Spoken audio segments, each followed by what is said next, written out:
Congress was pushing for answers. Now, those answers, whatever they are, maybe they're not as good as all we want, but at least they were pushing hard. That was a cool hearing. Yeah, I guess it's good that it happened at all and that they were asking some good questions.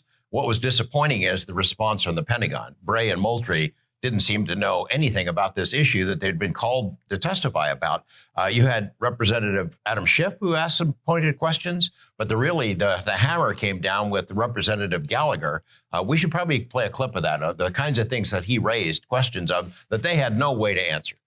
Mr. Moultrie, as the chairman mentioned, DoD had an initiative to study UFOs in the 1960s called Project Blue Book. It's also been well reported in our briefing and in other places that we have more recent projects, specifically ATIP.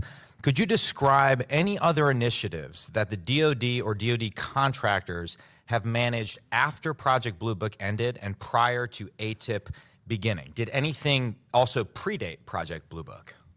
So I can't speak to what may have predated Project Blue Book. So you're not aware of anything in between Project Blue Book and ATIP? I'm not aware of anything that's official that was done in between those two. Additionally, are you aware of any other DoD or DoD contract programs focused on UAPs from a technological engineering perspective? And by that I mean, are you aware of any technology initiatives focused on this topic other than initiatives focused on the individual case investigations? I am not aware of any contractual programs that are focused on anything related to this other than what we are doing in the Navy Task Force and what we are about to launch in terms of our effort. Same question for you, Mr. Bray. Same answer, not aware of anything outside what we are doing in the UAP Task Force. So just to confirm, you're not aware of any technology or engineering resources that have been focused on these efforts besides what we've mentioned today? Once again, I'll say no contractual. It's also been reported that there have been UAP observed and interacting with and flying over sensitive military facilities, particularly, and not just ranges, but some facilities housing our strategic nuclear forces. One such incident allegedly occurred at Malmstrom Air Force Base, in which 10 of our nuclear ICBMs were rendered inoperable. At the same time, a glowing red orb was observed overhead. I'm not commenting on the accuracy of this. I'm simply asking you whether you're aware of it and whether you have any comment on the accuracy of that report. Let me pass that to Mr. Bray. You've been looking at UAPs over the last 3 years. That data is not within the holdings of the UAP Task Force. Okay, but are you aware of the report, or that the data exists somewhere? I have heard stories. I have not seen the official data on that. So you've just seen informal stories, no official assessment that you've done or exists within DoD that you're aware of regarding the Malmstrom incident? All I can speak to is what's within my cognizance of the UAP Task Force, and we have not looked at that incident. Well, I would say, it's a pretty high-profile incident. I don't claim to be an expert on this, but that's out there in the ether. You're the guys investigating it. I mean, who else is doing it? If something was officially brought to our attention, we would look at it. There are many things that are out there in the ether that aren't officially brought to our attention. So how would it have to be officially brought to your attention? I'm bringing it to your attention. Sure, so, this is pretty official. Sure. So we'll go back and take a look at it, but generally there is some authoritative figure that says there is an incident that occurred. We'd like you to look at this. But in terms of just tracking what may be in the media that says that something occurred at this time, at this place, there are probably a lot of leads that we would have to follow up on. I don't think we have resource to do that right now. Well, I don't claim to be an authoritative figure, but for what it's worth, I would like you to look into it. And sure. If for no other reason, you could dismiss it and say this is not worth wasting resources on. Will do. And then finally, are you aware of a document that appeared around 2019, sometimes called the Admiral Wilson Memo or EW Notes Memo?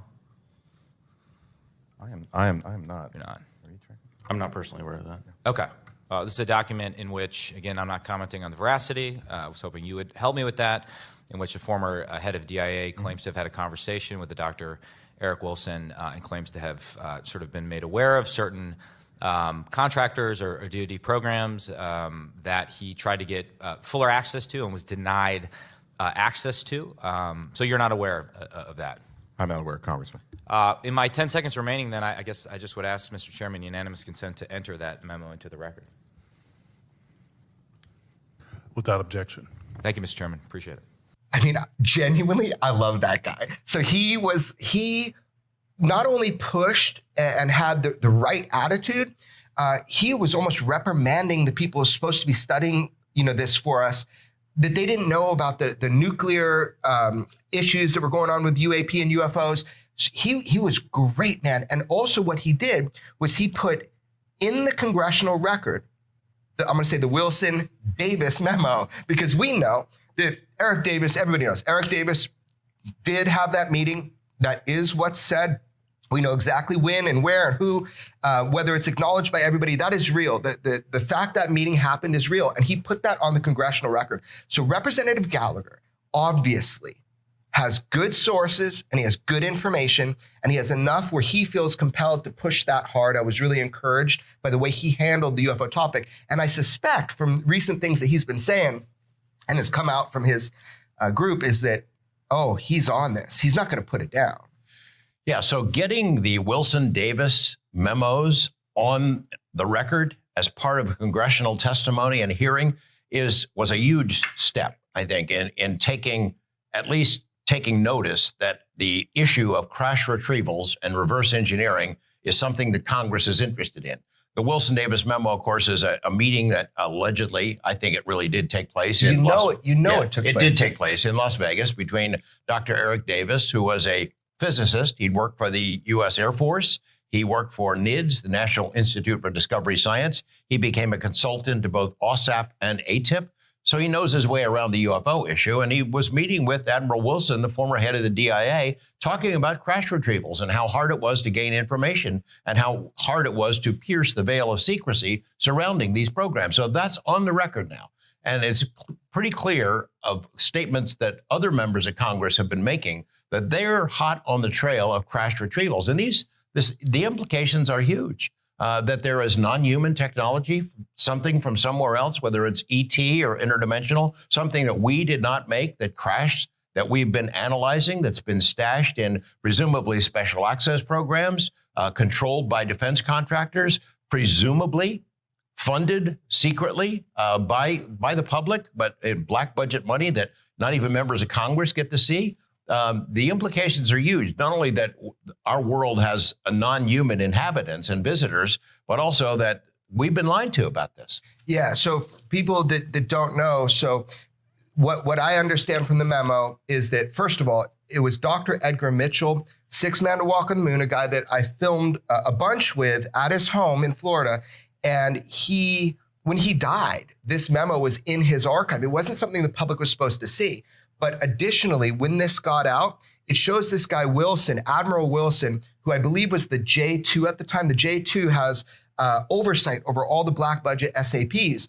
And he was furious that he didn't have access to one of them, let's say, I don't know, at Lockheed. So then he goes in and he's like, hey, I'm supposed to have oversight. And he's met by 5 people, kind of lawyerly type, that says, oh, we got what they call a bigot list, only certain people that can be read in. He's like, no, I'm supposed to have oversight over all of this. And they threatened his career to even bring it up, that they've almost been exposed through auditing before. That's not going to happen again. You can't see the hardware that we have. And he was furious. By all accounts, he was furious. Now, he can deny, and he said in the meeting, if this ever comes up, I will deny it. And to this day, he denies it. But fact is fact, he was there, that conversation was had, and he was stopped. They called themselves the Watch Committee. At least we got somebody watching this shit, because I don't know who's in charge. Is there any adult in the room?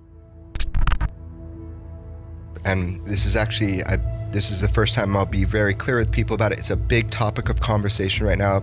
It's called the Wilson Memo. You can look it up. Admiral Wilson met with a scientist who's actually was featured in one of my films. Everybody has been debating whether or not this document of a conversation with a sitting admiral at the time is a real document. It's an actual conversation that happened, and this document is real. Everybody wants to know. The world is going crazy right now in the UFO world.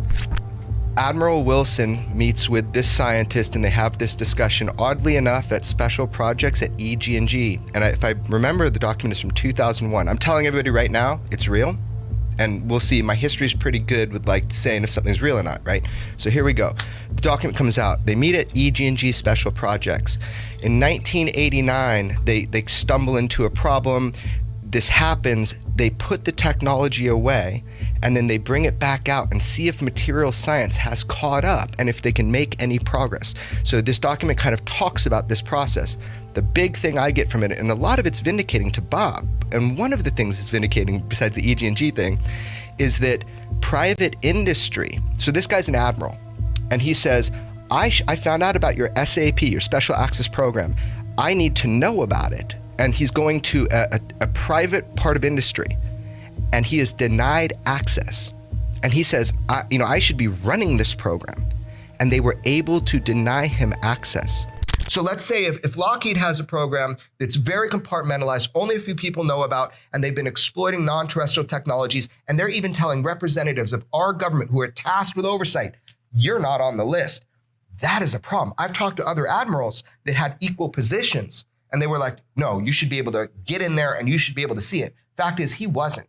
So if that's what's going on, if private industry has got control of this stuff, and there's almost like, and Rubio said this in a longer form comments that wasn't aired recently, he said there seems to be some sort of I don't know his exact words, sub-controller group or sub-government within our government that somehow has oversight over this. And that's a scary thought. That's like the idea that we don't have proper oversight, which is what it appears to be. Yeah, I mean, that's the other implication of this is, who are the keepers of the secrets? Right. Is there a government within our government? Is there a shadow government that decides where this money to keep this secrecy going gets allocated? Is there no chain of custody? Is there no way to track how that money is spent? Who's doing the spending, and who makes the decisions on behalf of the American public about what we're allowed to know? Right, because it is our money. It is public money. But if people say that, and it never really hits me that hard, it's more like, if this technology is being reverse engineered for U.S. advantage, I get that, and secrets need to be kept.